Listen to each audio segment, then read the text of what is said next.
Sometimes the most valuable thing in the world is the one everyone else laughs at. The laughter came fast and loud the moment Luke Harper handed over a crisp $100 bill. A few people shook their heads. Others smirked openly. One man nearly spilled his coffee trying not to laugh. In the center of the dusty auction lot sat what looked like the worst purchase anyone had made all year. The car was covered in rust. The faded paint peeled away in long strips. 2 tires were flat. The windshield was cracked. Dry leaves had collected beneath the hood, and a family of squirrels had apparently treated the interior like a temporary apartment.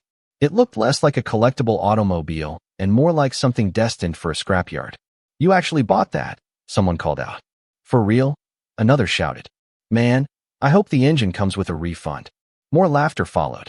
Luke simply folded the bill of sale and slipped it into the pocket of his work jacket.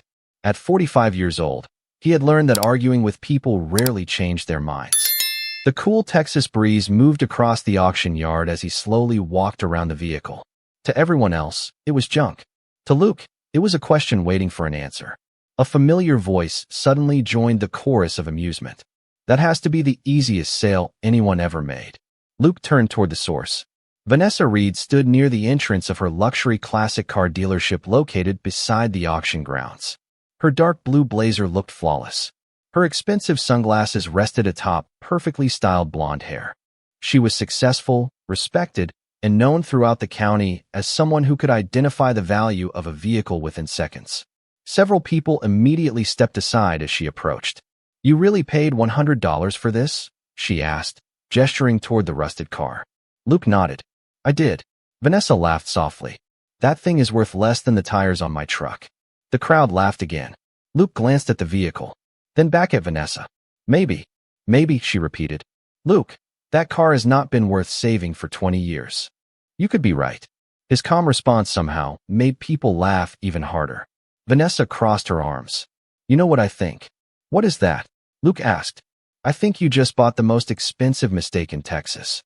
The crowd clearly enjoyed that one. Luke smiled politely. Not offended. Not embarrassed. Just patient. A few feet away, his 11-year-old son Noah stood beside an old pickup truck watching the exchange unfold. "Dad?" Noah said quietly. "Are you sure about this?" Luke looked toward his son. "No," Noah blinked. "You are not." "Not yet." The answer confused him. Luke opened the rusted driver's side door. It groaned loudly on its hinges. Dust floated into the sunlight. The smell of old leather and forgotten years drifted through the air. Most people saw decay. Luke saw history. He lowered himself into the driver's seat and ran his fingers lightly across the cracked dashboard. Something about the car felt wrong. Not bad, just wrong. Like a story nobody had finished telling. Vanessa shook her head as she walked away. "Good luck with your treasure," she called over her shoulder. More laughter followed. Luke watched her leave, then looked back at the silent vehicle. The sun reflected off a small patch of metal hidden beneath years of rust and dirt. It lasted only a second. Barely noticeable, but something about that tiny reflection caught his attention. And while everyone else continued laughing, Luke found himself staring at the exact spot where the sunlight had touched the metal, wondering why a $100 wreck suddenly felt far more interesting than it should have. The drive home took nearly 40 minutes. The rusted car rattled behind Luke Harper's pickup truck on an aging trailer that looked almost as old as the vehicle itself. Late afternoon sunlight stretched across the Texas countryside, while dry grass swayed beside the highway. Noah sat quietly in the passenger seat, occasionally glancing into the side mirror at the strange purchase following them home. "Dad," he finally said, "do you really think there is something special about that car?" Luke kept his eyes on the road. "I think there might be." "Because of the reflection?" Luke smiled slightly. His son noticed more than most people realized. "Maybe." Noah frowned. "That seems like a small reason to spend $100. Luke laughed softly. Sometimes the smallest details tell the biggest stories.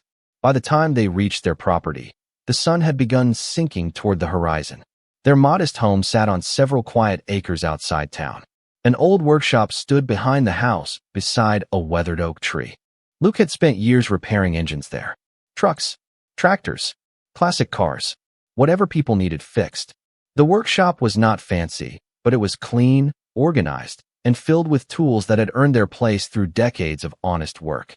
Luke carefully backed the trailer into position and lowered the ramps.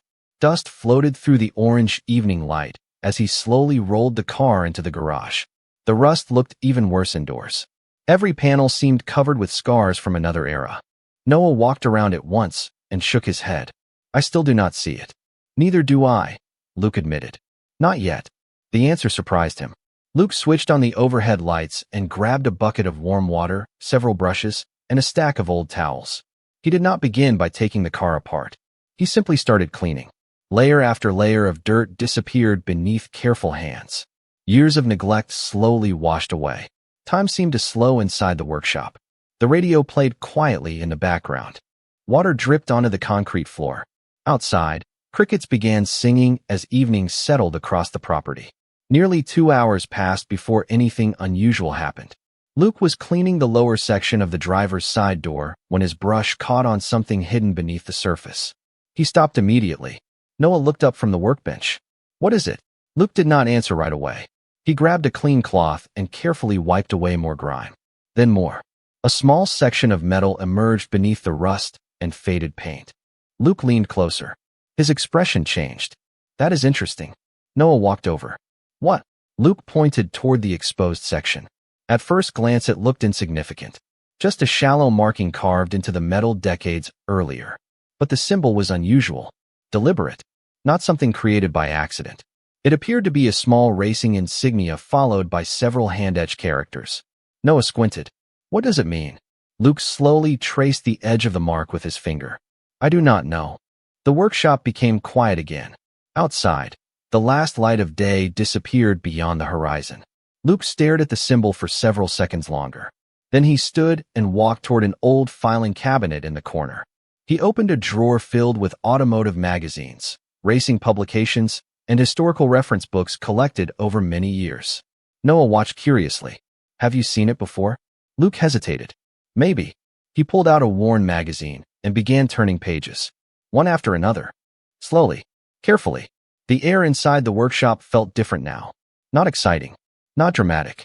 Focused. Like a puzzle had finally revealed its first piece. Nearly 10 minutes passed before Luke stopped turning pages. His eyes locked onto a photograph printed near the bottom of an article.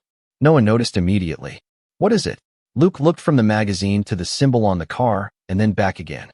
For the first time since the auction, genuine surprise appeared on his face. That cannot be right. Noah stepped closer. What? Luke did not answer immediately. He simply stared at the page while the quiet sounds of the workshop filled the room. Because the strange mark hidden beneath years of dirt looked almost identical to a symbol that had once belonged to a racing team many people believed had disappeared forever. Luke Harper barely slept that night. After Noah went to bed, the workshop lights remained on long past midnight. The old magazine lay open across the workbench beside several reference books and a laptop filled with archived racing articles. Outside, the Texas countryside was silent except for the occasional sound of wind moving through the trees. Inside, Luke studied the symbol again and again. Every photograph seemed to lead back to the same forgotten racing team. The same mysterious insignia. The same unanswered questions. By sunrise, coffee cups covered half the workbench. Yet instead of feeling tired, Luke felt something else. Curiosity. The kind that refuses to leave a person alone. The next morning Noah walked into the workshop carrying a bowl of cereal. You stayed out here all night, did you not? Luke smiled sheepishly. Maybe. Noah looked at the books spread across the table. Did you find anything? Luke leaned back in his chair. Enough to know this car is not what people think it is. Noah glanced toward the vehicle. Sunlight now revealed details hidden the day before. Beneath the rust and faded paint, small clues continued appearing. Unusual welds. Rare components. Hand-built modifications unlike anything found on ordinary production cars. So what is it? Noah asked. Luke shook his head. I'm still trying to figure that out. Later that afternoon, Luke drove into town hoping to learn more. His first stop was the county library. The librarian knew him well enough to point him toward historical newspaper archives without asking many questions. For nearly 3 hours, he searched through decades of racing coverage. Most articles led nowhere. Some contradicted one another. Others seemed incomplete. But one photograph stopped him cold. It showed a young race driver standing beside a vehicle partially covered by a tarp. Only part of the body was visible, yet the shape looked remarkably familiar. Luke leaned closer. The caption beneath the photograph mentioned a prototype developed shortly before the team unexpectedly disappeared from competition. "That cannot be a coincidence," he whispered. As the day continued, word slowly spread throughout town. Several people noticed Luke researching old race cars. Others saw him carrying stacks of historical documents. Before long, speculation began. By evening, a few regular customers at the local diner were already discussing it. "I heard Luke thinks that rust bucket is special." "Special?" Another man laughed. "The thing barely has doors." More chuckles followed. Across the room, someone pulled out a phone and showed a photograph taken at the auction. The laughter grew louder. Meanwhile, at Reed Classic Motors, Vanessa Reed heard the rumors as well. She stood in her office reviewing inventory reports when one of her sales managers mentioned Luke's latest obsession. "He is still researching that old car." Vanessa looked up. "Seriously?" "Apparently he thinks it has racing history." Vanessa shook her head with a smile. "People see what they want to see." The manager laughed.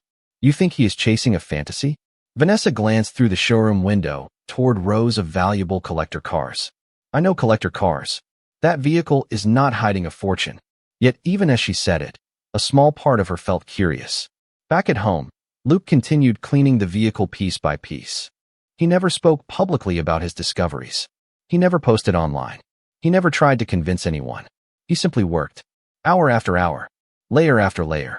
One evening, Noah watched him carefully uncover another section beneath decades of grime. "Why do you keep going if nobody believes you?" Luke paused before answering. The soft glow of the workshop lights reflected across the old metal surface. "Because truth does not change just because people laugh at it." Noah thought about that for a moment. Then he nodded slowly. The answer made sense. As Luke wiped away another section of dirt, something unexpected emerged from beneath the faded paint. It was not another symbol, not another mark. It was part of an old serial plate almost completely hidden for decades. Luke stared at the numbers. His heartbeat quickened, because for the first time, he was no longer looking at clues. He was looking at proof. Luke Harper stared at the partially uncovered serial plate for a long time without saying a word. The workshop felt unusually quiet that evening.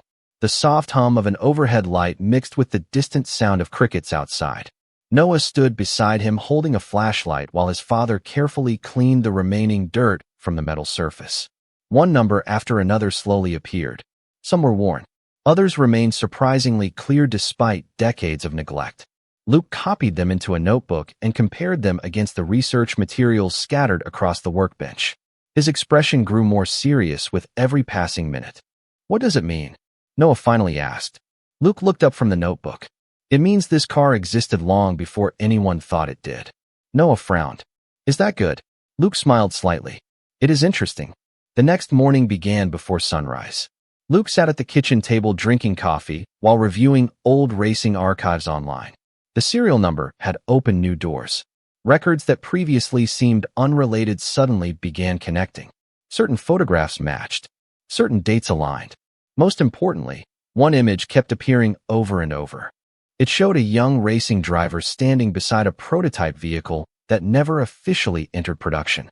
The photograph was grainy and incomplete, but the shape of the body panels looked remarkably familiar. Luke enlarged the image again. Then again. The similarities were becoming impossible to ignore. Later that day, he drove nearly 70 miles to visit a retired automotive historian named Harold Jenkins.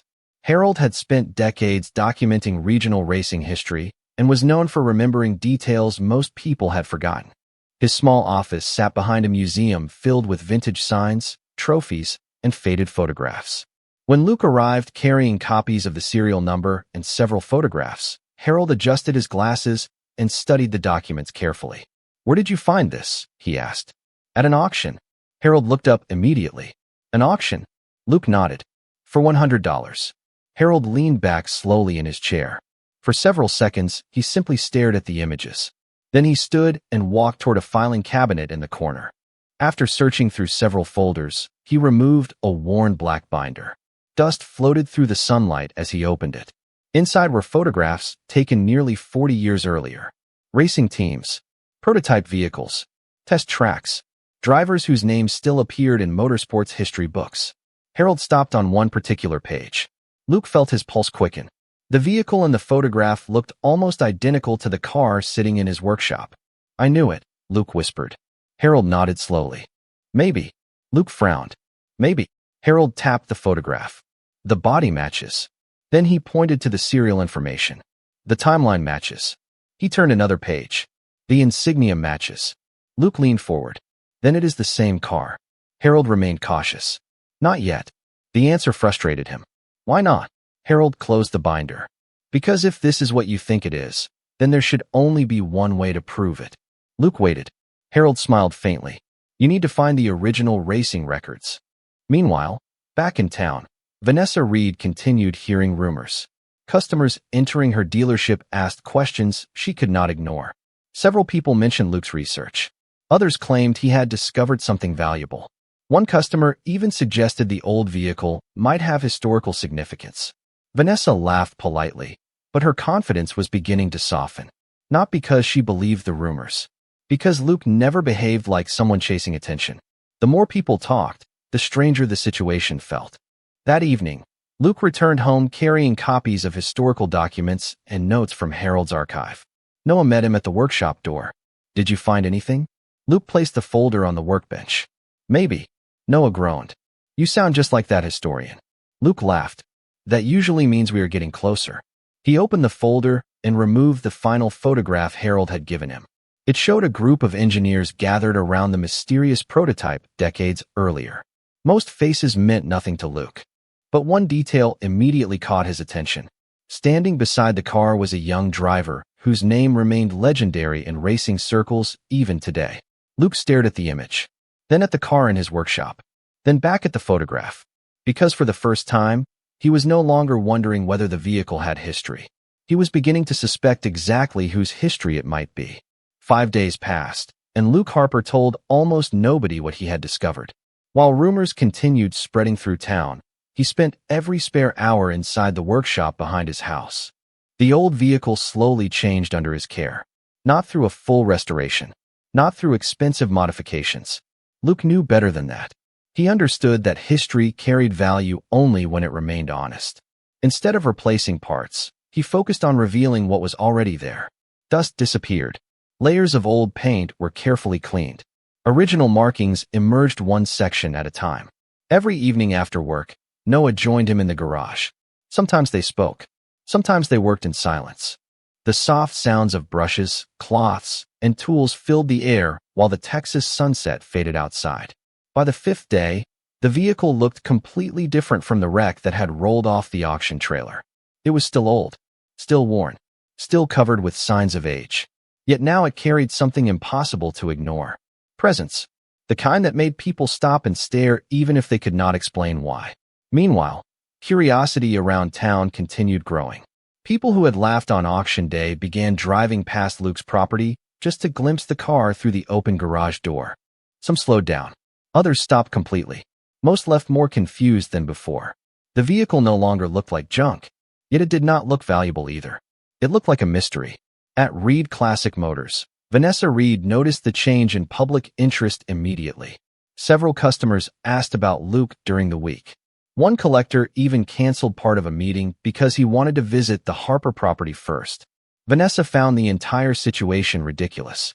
One afternoon, she finally decided to see the car for herself. She drove to Luke's workshop shortly before sunset. Her luxury SUV rolled down the gravel driveway while Noah helped organize tools near the garage entrance. Luke looked up as she stepped out. "Vanessa." She glanced toward the vehicle and stopped. For a brief moment, she said nothing. The car looked better than she expected. Much better. "You have been busy," she admitted. Luke smiled. "A little." Vanessa slowly walked around the vehicle. Her experienced eyes studied every detail. The body lines, the unusual construction methods, the insignia, the serial plate. She tried to maintain her confidence, but something felt different now. "So this is what everyone is talking about." Apparently. Vanessa crossed her arms. "You still think you found something special?" Luke wiped his hands with a shop towel. "I think I found something worth understanding." "That is not the same thing." Luke nodded. "No, it is not." For a moment, neither spoke. The evening sun reflected softly across the exposed metal surfaces. Noah watched quietly from the workbench. Vanessa examined the car one more time before shaking her head. I still do not see a fortune. Luke smiled. Maybe there is not one. The answer caught her off guard. Most people chasing treasure wanted attention. Luke seemed interested only in the truth. As she walked back toward her vehicle, she glanced over her shoulder. Well, good luck with your mystery. Luke nodded politely. After she left, Noah looked toward his father. Do you think she believes you? Luke considered the question. I do not think she knows what to believe. That night, after Noah went inside, Luke sat alone in the workshop reviewing the final documents he had gathered during the week. The evidence now pointed toward a conclusion so remarkable that he still struggled to accept it himself. The serial numbers matched. The engineering details matched. The historical timeline matched. Every clue led to the same place. Yet one missing piece remained. One final confirmation. Without it, everything remained a theory. Luke closed the folder and looked at the vehicle resting beneath the workshop lights. Outside, the night air felt cool and still. Then the silence broke. A pair of headlights appeared at the end of the driveway. Not local. Not familiar. A large black SUV slowly approached the house. Luke stood and watched as it rolled closer. The vehicle finally stopped near the garage. For several seconds, nobody stepped out. Then the driver's door opened. A tall older man emerged. Even from a distance, Luke recognized the face immediately. Every racing fan in America would have. And the first words out of the stranger's mouth made Luke's heart stop. I heard you found my car. Luke Harper stood motionless beneath the workshop lights as the older man stepped away from the black SUV. For a moment, the entire world seemed unusually quiet. The crickets outside had faded into the background. The gentle hum of the workshop lights felt distant. Even the cool night breeze seemed to pause. The visitor closed the vehicle door and walked forward with calm confidence. His silver hair caught the light. His posture remained straight despite his age. There was no mistaking him. Noah appeared at the workshop entrance just in time to see the newcomer approach. Dad, he whispered, is that who I think it is? Luke nodded slowly. Yes. The man stopped beside the vehicle and studied it without speaking. His eyes moved across the body panels. The exposed insignia. The serial plate. The original hand-built components. Every detail seemed to pull him deeper into memory. Finally, he reached out and placed his hand lightly against the fender. The workshop remained silent. Noah looked from the visitor to his father. Neither seemed willing to interrupt the moment. After several long seconds, the man smiled. Not a polite smile. A genuine one. The kind that appears when someone unexpectedly finds a lost piece of their own past. I never thought I would see it again, he said quietly. Luke felt his heart racing. Then you recognize it? The man looked toward him. I recognize every inch of it. Noah stepped closer. You really know this car? The visitor laughed softly. Son, I practically grew up in it. He slowly walked around the vehicle while memories seemed to return with every step. 40 years ago, a small team built something they believed could change racing forever. His voice carried the weight of experience. Most people never even knew it existed. Luke listened carefully. This was the confirmation he had been searching for. The prototype, he asked. The man nodded. The prototype. He pointed toward a section of the chassis. That modification was done by hand during a late-night test session. Then he pointed toward another area. And that repair happened after a practice run in Arizona. Noah's eyes widened. You remember all of that? The man smiled. Some memories never leave you.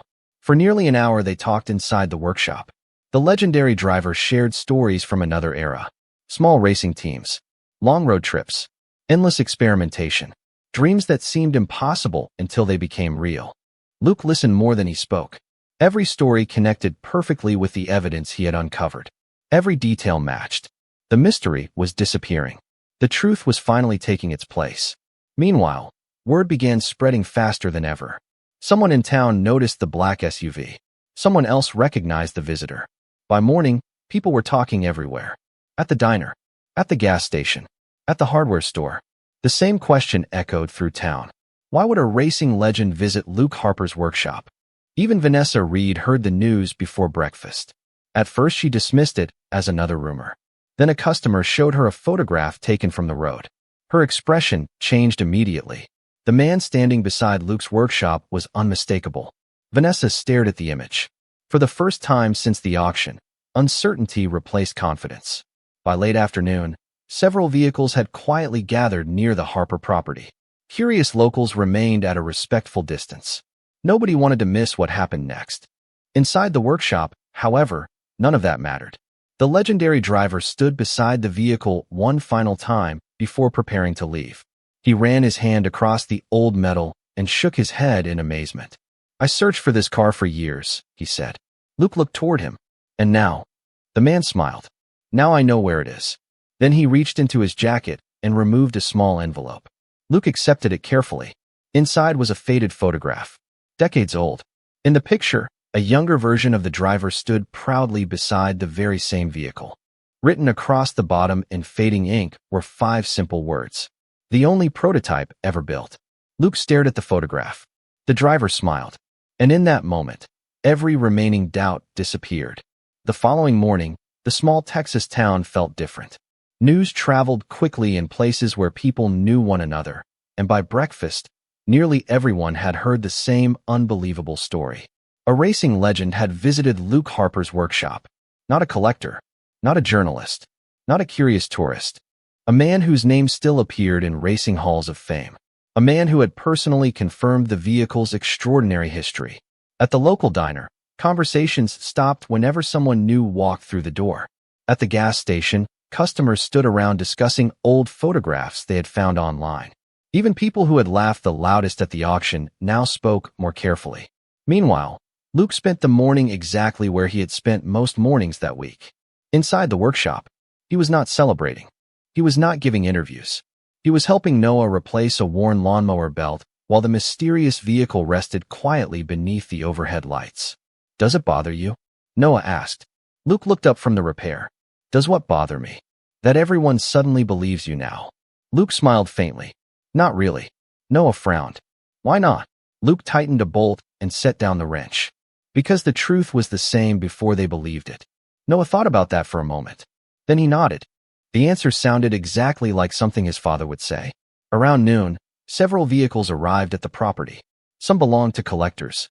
Others belonged to local business owners. A few people simply wanted to see the car with their own eyes. Luke remained polite but cautious. He allowed them to look. He answered simple questions. Yet he avoided making dramatic claims. The more attention the vehicle received, the more determined he became to let facts speak for themselves. By early afternoon, one visitor stood out from all the others. Vanessa Reed stepped from her SUV carrying a folder beneath her arm. She approached the workshop slowly, her confidence noticeably quieter than before. Luke greeted her with the same calm politeness he always had. "Vanessa." She nodded. "Luke." For a moment neither spoke. The atmosphere felt different now. Not tense. Not hostile. Just honest. Vanessa glanced toward the vehicle and then back at him. "I saw the photograph." Luke said nothing. "And I heard who visited." Still, he remained silent. Vanessa took a slow breath. "I think I owe you an apology."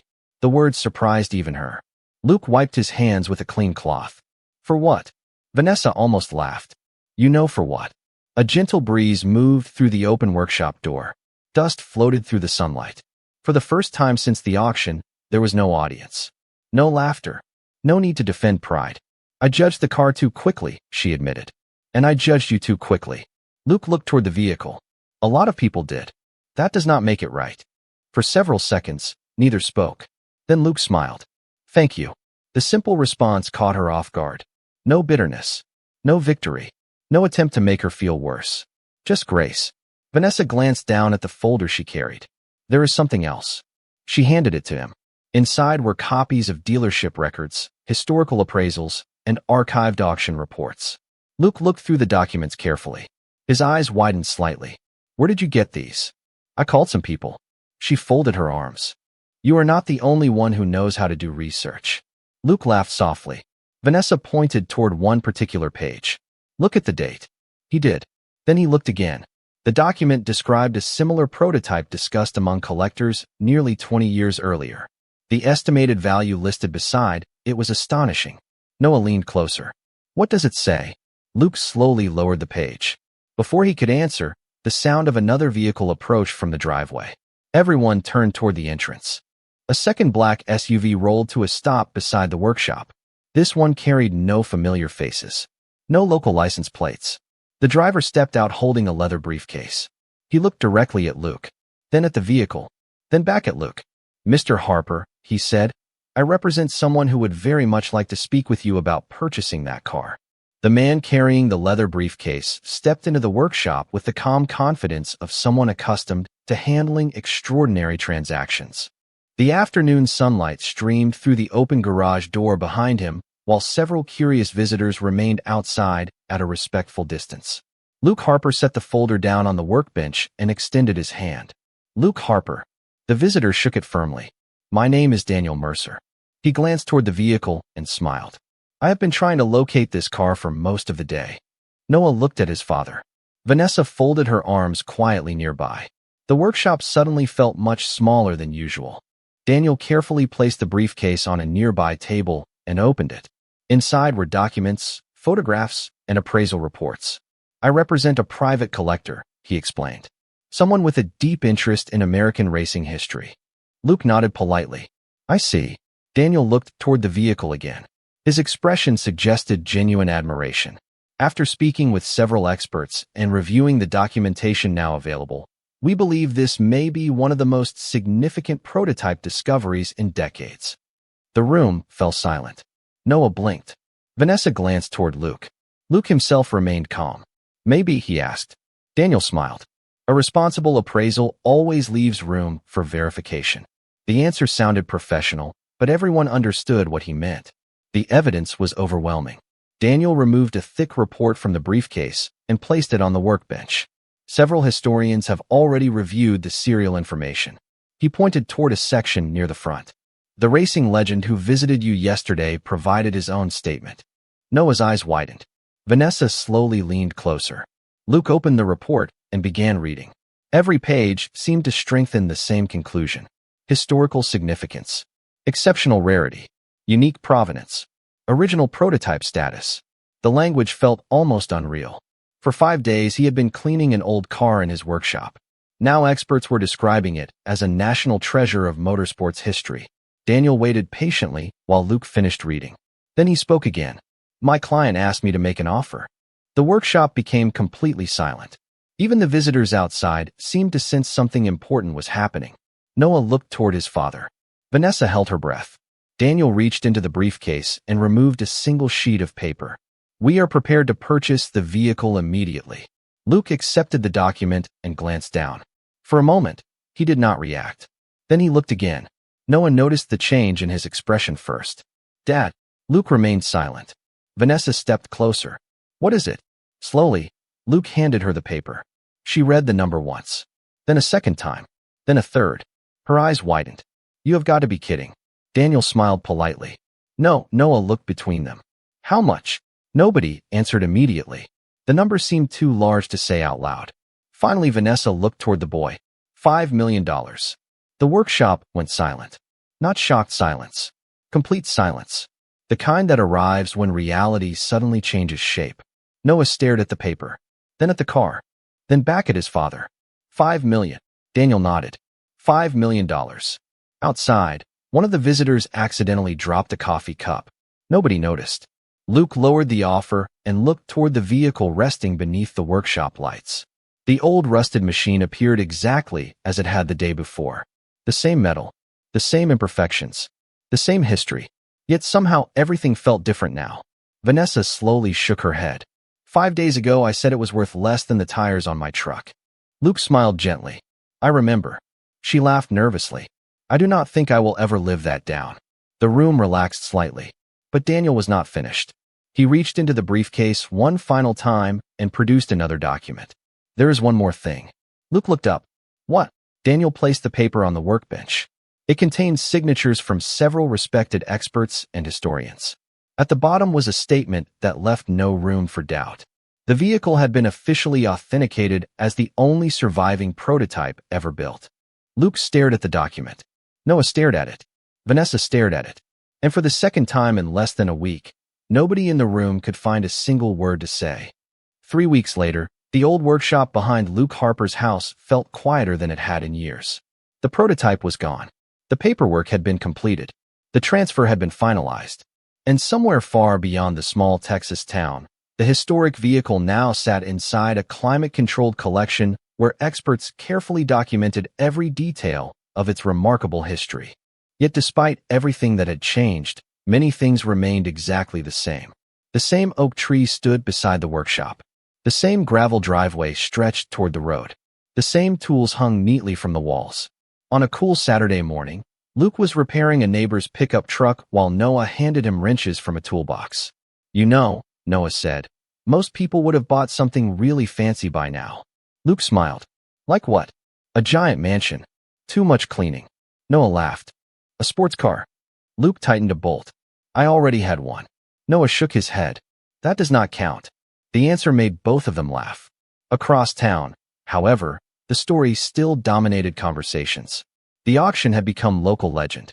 People who had witnessed the original purchase repeated the story to anyone willing to listen. New details appeared with every retelling. Some exaggerated the facts. Others missed them entirely. But everyone agreed on one thing. Nobody had seen it coming. Not even Vanessa Reed. Over the previous weeks, she had thought often about the afternoon she laughed at Luke in front of the crowd. The memory remained uncomfortable. Not because she had been wrong about a car. Every expert made mistakes. What bothered her was how quickly she had dismissed the person standing beside it. One afternoon, she drove to Luke's property, carrying a small box. When Luke opened the workshop door, she smiled. "I come in peace." Luke laughed. "That is reassuring." Noah looked up from a workbench and grinned. Vanessa stepped inside and handed Luke the box. "What is this?" he asked. "Open it." Inside sat a framed photograph. The image captured the moment from auction day when the rusted vehicle first rolled into the yard. Luke stared at it for several seconds. Then he noticed something written beneath the picture. "Never judge value by first impressions." He smiled. "That sounds familiar." Vanessa laughed. "Trust me, I learned the lesson the hard way." The three of them spent nearly an hour talking. No tension remained. No embarrassment. Only mutual respect. Before leaving, Vanessa paused near the workshop entrance. "You know," she said, "people still ask me about that car every day." Luke shook his head. "I imagine they do. Most of them think the story is about money." Luke looked toward Noah, then back toward her. "And what do you think?" Vanessa smiled. "I think the story is about seeing what everyone else misses." For a moment, nobody spoke. The afternoon sunlight filtered through the open garage door. A gentle breeze moved through the trees. Somewhere in the distance, a lawnmower hummed softly. Life continued exactly as it always had. Yet something important had changed. Not in Luke. Not in Noah. In everyone else. The people who once laughed now listened. The people who once judged now looked closer. The people who once saw only rust had learned to search for history. Later that evening, Luke sat on the porch beside Noah watching the sunset paint the Texas sky in shades of orange and gold. The future looked brighter than it ever had. College would no longer be a worry. Bills would no longer create sleepless nights. Opportunities now existed that neither of them had imagined possible. But as they sat together in the fading light, Luke realized something. The most valuable thing he gained from the entire experience was not the money. It was the lesson. Because 5 days before the world discovered the truth already existed. Before the experts arrived. Before the photographs appeared. Before the offers came. The value had always been there. People simply failed to see it. Noah leaned back in his chair and smiled. "Dad, yeah. Do you think there are more hidden treasures out there?" Luke looked toward the horizon. A quiet smile crossed his face. "I think there always are." And as the sun disappeared beyond the Texas fields, the silence that followed felt different from the laughter that started everything. It was the silence of understanding. The silence of respect. The silence that comes when people finally realize that the greatest treasures in life are often the ones hidden in plain sight.